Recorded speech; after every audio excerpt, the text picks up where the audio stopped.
baik. Bismillahirrahmanirrahim. Assalamualaikum warahmatullahi wabarakatuh. Ya, kali ini masih dengan Sinergi Foundation dengan Kang Asep selaku CEO Sinergi Foundation gitu ya. Jadi tetap Kang Asep panggilin ya. Iya, tetap ya, siap tadi. Nah, kalau sebelumnya kita sudah bahas terkait dengan apa itu Sinergi Foundation, kemudian semangat wakaf itu seperti apa dan penyalurannya di bidang-bidang apa saja. Nah, kali ini tadi kan itu istilahnya mungkin taaruf ya. IJT Sangkuriang dan Sinergi Foundation. Kali ini pemirsa podcast IJT Sangkuriang ingin tahu nih seperti apa sih atau apa-apa saja program yang dimiliki oleh Sinergi Foundation ini. Bangga Kang saya menjelaskan. Alhamdulillah, jadi program-program di Sinergi Foundation itu meliputi di bidang pendidikan.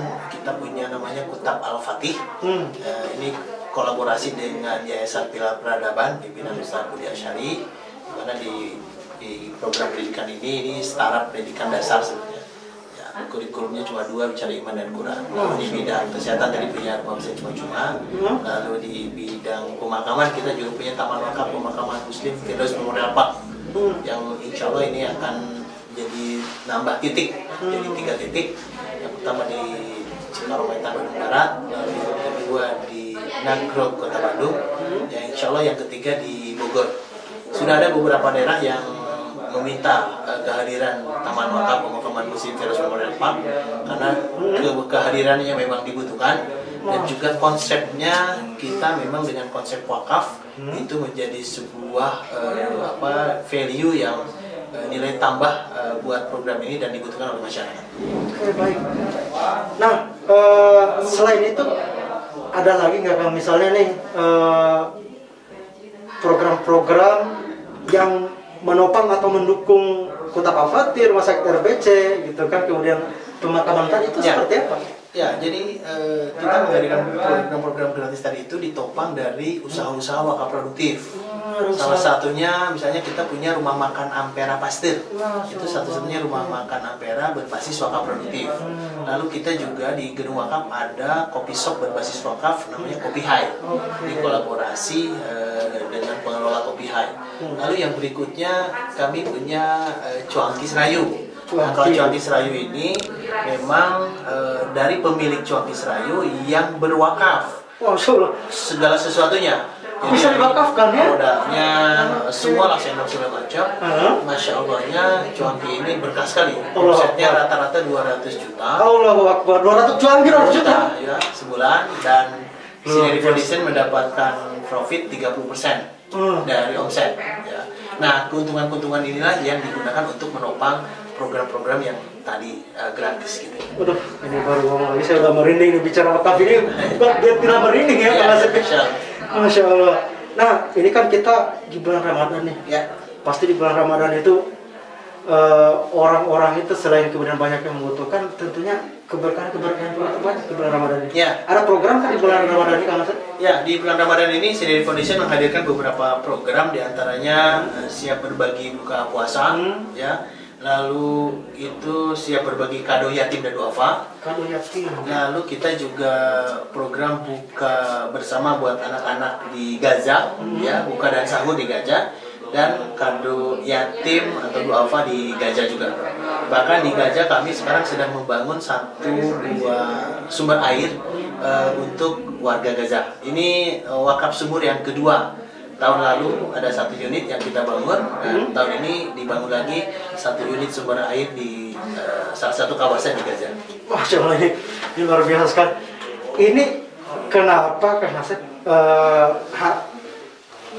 kepikiran bangun sumur di Gaza? Kenapa harus sumur? Iya, sumber air ini menjadi sebuah sumber yang dibutuhkan oleh semua orang. Ya, jadi selain di Gaza, sebenarnya kami punya program wakaf sumber air. Di mana di Indonesia sudah banyak beberapa titik yang sudah kita bangun. Misalnya ada pesantren-pesantren yang membutuhkan sumber air, kita bangunkan juga wakaf sumber airnya. Kalau yang di luar negerinya, ya tadi di Gaza, Palestina, ya di 2 titik. Jadi bukan hanya di Jawa Barat sebenarnya, di Indonesia ya? Layanan kita kalau dari sisi program untuk nasionalnya sudah Aceh sampai Papua. Ya, kalau di luar negerinya tadi kebanyakan kita di Gaza, Palestina. Gaza sama Palestina ya. Baik, ini kalau nanti itu seperti apa sih untuk duafa dan dok yatim ini, daerah mana saja nih kira-kira yang akan disentuh nih? Ya, kalau untuk buka bersama itu penerimanya ini kita programnya berbagi untuk Nusantara. Jadi bukan hanya di Bandung Raya dan Jawa Barat saja, tapi di beberapa kota, kabupaten dan provinsi lain juga. Misalnya insya Allah di Pangkal Pinang, Bangka Belitung gitu ya, lalu di Medan, Sumatera dan lain-lain gitu, bahkan di Aceh juga, dan serta di Papua. Insya Allah ada. Ternyata se-Indonesia ya. Kantor kami memang cuma di Bandung. Kantor di Bandung. Tapi kalau layanan distribusi insya Allah nasional. Layanan distribusi bukan hanya nasional, ke luar negeri juga bahkan ya. Itu tadi itu wakaf produktif ya. Kalau untuk pemakaman itu wakaf apa masuknya? Nah, kalau pemakaman itu wakaf sosial. Wakaf sosial. Ya, jadi kami menghadirkan sebuah solusi terhadap pemakaman yang untuk di kota-kota besar menjadi sebuah permasalahan tersendiri. Ini pun sebenarnya idenya bukan karena tim kita kreatif sebenarnya, tapi memang Allah hadirkan di suatu ketika ada seorang pasang suami istri yang datang ke kantor kami membawa anak yang napasnya udah terputus-putus. Lalu saya bawa ke salah satu rumah sakit di kota Bandung, masuk ke UGD dan dinyatakan meninggal. Lalu anak ini dibawa pulang ke rumah kontrakannya, ternyata tidak bisa dimakamkan di TPU karena harus bayar 600.000. 600.000 Bagi orang miskin 600.000 kan sangat berat sekali. 600.000 itu adalah modal hidup mereka. Wah, itu bisa berapa? Bisa 3 bulan mungkin. Maka kami menghadirkan solusi pemakaman muslim berbasis wakaf untuk orang kaya dan untuk orang kafir dengan layanan yang sama, gratis. Oke, ini layanan gratis untuk pemakaman gitu ya. Nah, di tengah pandemi ini kan gitu ya, ini kita selalu di bulan Ramadan, ini kita juga di tengah pandemi gitu ya Kang ya. Di tengah pandemi COVID ini, adakah kira-kira misalnya yang datang ke Sinergi itu untuk dia meminta untuk dimakamkan misalnya di tempat lain tidak cukup, karena kan di media sosialnya bukan di hadapan mata kita, di media itu disebutkan bahwa banyak yang ditolak, bahkan tidak cukup. Seperti apa itu? Adakah yang menawarkan untuk dimakamkan jenazah? Seperti apa? Sejak isu penolakan jenazah COVID ya, baik masyarakat umum ataupun nakes, kami sudah membuka diri. Silakan untuk dimanfaatkan taman wakaf pemakaman muslim. Jadi bisa ya? Bisa, insya Allah bisa. Dan sampai saat ini sudah ada beberapa jenazah yang memang terkena COVID, baik itu donatur kita, wakil kita, ataupun masyarakat umum. Kurang lebih sudah ada sekitar 10 jenazah yang terkena COVID yang sudah dimakamkan. Jadi Sinergi Foundation ini itu dengan pemerintah itu seperti apa programnya, mendukung? Ya, kami sangat mendukung program-program pemerintah dalam hal ini baik di pendidikan, kesehatan maupun di pemakaman. Karena kami menyadari betul kami harus berkolaborasi membantu apa-apa saja yang kiranya kami selaku masyarakat itu mensupport program-program pemerintah. Tentunya dengan segala macam keterbatasan kami, ya. Karena kalau kami menggulirkan program itu dananya murni 100% dari dana publik yang harus dipertanggungjawabkan juga. Jadi kami senantiasa diaudit oleh akuntan publik setiap tahun begitu. Dan alhamdulillah sudah sekian lama mendapatkan opini wajar tanpa pengecualian. Masya Allah, jadi betul. Oh, ini juga di audit juga ya, tidak hanya orang tidak tahu ini kan, tapi di audit ya. Jadi itu bukti biar masyarakat percaya atau seperti apa sih Kang? Iya, lembaga seperti kami ini kan lembaga yang ininya tentang trust ya. Jadi bagaimana masyarakat percaya dana yang disalurkan baik zakat, infak, sedekah dan wakafnya itu dikelola dengan baik, amanah, transparan. Oke, salah satunya ya harus diaudit oleh akuntan publik. Luar biasa. Nah, tadi kalau seandainya nih ada kemudian yang berharap atau ingin dimakamkan di taman makam cuma-cuma yang dimiliki oleh Sinergi Foundation ini, pasien COVID itu seperti apa mekanismenya, atau ada syaratkah atau seperti ya? Pertama tentunya memang harus dipastikan jenazah ini memang jenazah COVID ya, surat keterangan dari rumah sakit. Lalu yang kedua ada izin dari keluarga. Karena biasanya keluarga, karena lokasi pemohon kami agak lumayan jauh dari Bandung Raya, yaitu ada di Bandung Barat, itu biasanya tergantung keluarga apakah mengizinkan atau tidak. Gitu. Yang intinya kalau kami tatkala sudah ada surat keterangan, pasti tentunya kami akan melakukan protokol kesehatan yang sangat ketat dalam proses pelaksanaannya.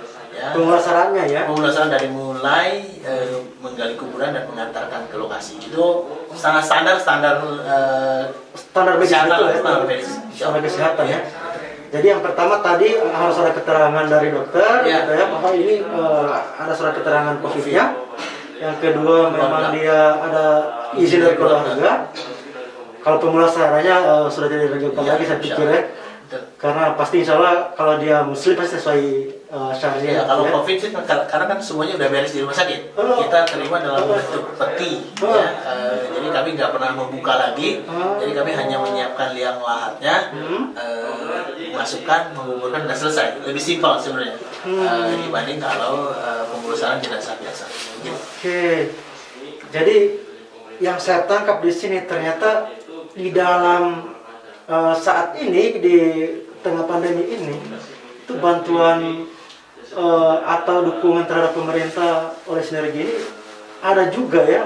Ya, alhamdulillah. Kemarin kita bagi-bagi masker. Masker juga ya? Hampir ratusan ribu juga tuh. Oh, Masya Allah. Ratusan ribu bis eksemplar yang diselamatkan tentunya para nakes dulu. Ya, kebetulan ada donatur kami juga yang memiliki perusahaan masker. Oh, jadi bukan hanya pemakamannya ya, tapi maskernya juga untuk melindungi agar tidak terdampak COVID juga ada ya. Ini sangat luar biasa sekali. Nah, tentunya saat ini kan ya Kang ya, kita tidak bisa menutup mata lah tentunya ya. Di tengah pandemi COVID ini, ekonomi itu sangat hancur-hancuran lah ya, menurun sekali lah ya gitu ya. Nah, kalau dari Sinergi ini, dari Sinergi Foundation, adakah upaya atau misalnya sudah berjalan kaitannya dengan pemulihan ekonomi? Iya, di krisis begini itu memang luar biasa ya, ujian untuk di teman-teman para pengusaha itu tidak mudah, banyak yang Buntikar lah, bahkan harus 180 derajat mengubah main bisnisnya menjadi hal yang lain, pernah dia sentuh, banting setir lah istilahnya ya. Tapi alhamdulillahnya di Sinergi Foundation kami di 2020 2019 tuh hasil wakaf kita cuma 1,5 miliar.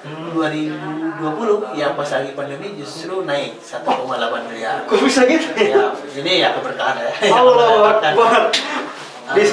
Meskipun ada beberapa usaha kita, misalnya contoh yang di Rumah Makan Ampera sempat tutup tuh 1 bulan, ya. Dan sampai saat ini memang masih belum pulih, masih 60-70% dari omset normal, ya. Jadi rata-rata dulu omset tuh 600 juta per bulan, mungkin sekarang sekitar 400 sampai 500 juta. Terdampak juga berarti ya? Sebenarnya. Tapi di balik itu kita banyak juga keberkahan, kita justru di Januari Februari ini membuat beberapa perusahaan wakaf. 2021 ya? 2021. Kita bikin namanya PT Wakaf Lintang Wiswangi. Ini perusahaan wakaf yang bergerak di bidang skincare. Skincare tapi berbasis minyak atsiri. Ya, Masya Allahnya di Indonesia itu ada 82 jenis tanaman yang dikategorikan sebagai tanaman atsiri. Dan ini alhamdulillah kita bikin. Itu minyak wangi atsiri ini? Minyak atsiri. Ya, skincare berbasis atsiri. Jadi minyak sereh, salam, terus nilam, dan lain-lain. Ini masuknya apa nih? UMKMK atau IKMK? Iya, masih UMKM. Masih UMKM ya? Jadi perusahaan skincare gitu ya? Skincare. Oh iya. Nah dengan begini itu alhamdulillahnya kita setidaknya di 2021 itu menerima karyawan baru ya kurang lebih mungkin sekitar 15 sampai 20 orang.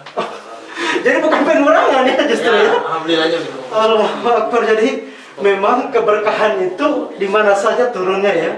Ketika dia berharap itu dapat ya. Alhamdulillah. Di bidang properti bahkan kita sedang membangun juga.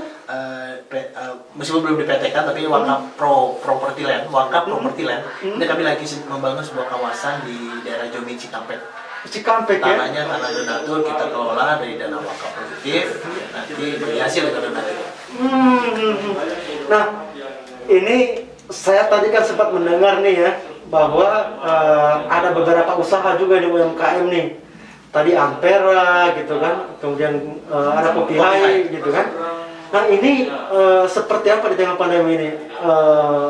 Tetap jalankah atau misalnya sempat jatuh kemudian bangkit lagi atau seperti apa nih? Ya, sempat pas masa-masa PSBB itu kita tutup Cuanki 3 bulan, Kopi Hai itu tutup 2 bulan. Ya, kita ngikutin lah apa yang jadi anjuran pemerintah ya, bahwasanya kita harus tetap bertahan bahkan harus tumbuh begitu. Saat ini alhamdulillah sudah, meskipun aktivitas tidak normal, omset juga belum normal, tapi setidaknya aktivitas bisnis kita sudah berjalan lagi, karyawan sudah mulai kerja lagi. Mudah-mudahan ini juga menjadi trigger ya untuk pemulihan ekonomi. Pembangunan fisik infrastruktur kami di Lembang sedang membangun masjid juga tetap jalan. Setidaknya yang kerja di sana kurang lebih hampir 15 orang. Ya. Setidaknya kalau ini diberhentikan kan dampaknya juga luar biasa. Tapi alhamdulillah kami komitmen insya Allah untuk pembangunan tetap dijalankan. Setidaknya ini bisa membantu. Meskipun tidak banyak, hanya 15 sampai 20-30 orang yang bisa kami serap sebagai pekerja di beberapa usaha atau proyek yang sedang kita bangun. Oke, ini kita bicara IKN gitu kan. Otomatis bicara untung dan rugi tadi kita sudah bahas. Ini seperti apa sebenarnya? Ini konsepnya seperti apa? Apa kaitannya dengan wakaf UKM ini gitu? Ya, jadi kami dengan adanya dana wakaf produktif itu kami berkolaborasi dengan para usaha, baik yang dia sudah jalan usahanya ataupun yang sedang merintis gitu, dari dana wakaf. Polanya bagi hasil. Ya. Bagi hasil. Jadi omset dikurangi biaya operasional, lalu setelah itu bagi hasilnya tergantung nisbah, persentase di awal disepakati berapa. Kebanyakan sih 50-50%. 50% ya. Jadi memang hasil dari IKM ini kembali lagi ke wakaf lagi masyarakat. Iya. Jadi dia mengelola saja ya. Mengelola saja. Allah. Jadi sebenarnya Sinergi Foundation ini mengelola, kemudian disalurkan lagi ke kesehatan tadi gitu ya, betul. Ke pendidikan tadi, membantu juga pemerintah dalam masa pandemi ini gitu kan. Nah jadi setelah saya tangkap ini ya, ternyata Sinergi Foundation ini juga sangat mendukung, membantu program pemerintah yang tadi mulai dari pendidikan sampai dengan kesehatan dan juga UMKM gitu kan. Nah, apa nih yang ingin disampaikan oleh Sinergi Foundation gitu ya,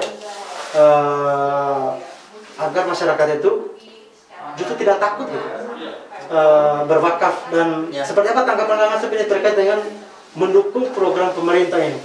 Ya, bahwa sebenarnya Rasulullah SAW pernah bersabda ya, aksaruhum lil mauti dzikra wa sanuhum lima ba'dahu tidak ada berkapias.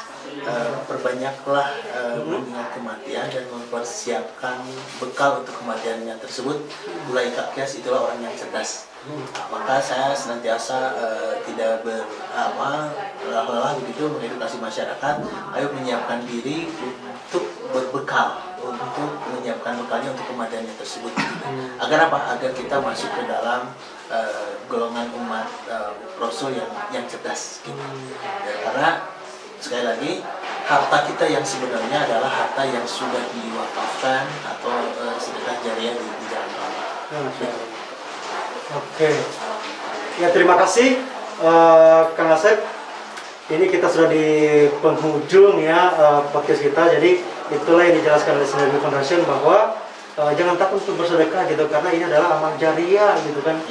Di antara amal jariah yang ketika kita meninggal tadi sudah tidak ada lagi kecuali ini amal jariah. Nah, oke, demikian perbincangan kita di podcast IJT Sangkuriang.